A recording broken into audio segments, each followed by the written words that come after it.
আমরা আমাদের রাজনৈতিক স্বার্থ, ব্যক্তি স্বার্থের বাইরে গিয়ে আমরা এই পরিবারকে সমর্থন করতে চাই এবং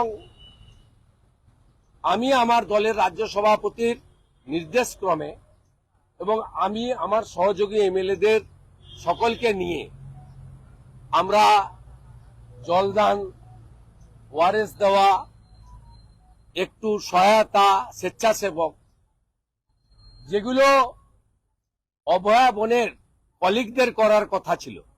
আমি তো প্রথম দিন থেকে বলেছি বিরোধী দলনেতা মানে বিজেপির বিরোধী দলনেতা নয়।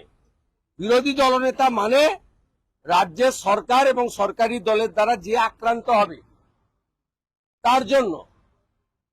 বিরোধী দলনেতা তামান্নার ব্যাপারে আওয়াজ তুলেছে। বিজেপির নেতা রাজ্যের কেন্দ্রের মন্ত্রী সুকান্ত মজুমদার ওনার বাড়ি গেছেন। রামপুরহাটের বকটুইতে মমতা পৌঁছানোর আগে 55 জন এমএলএ নিয়ে আমরা গেছি।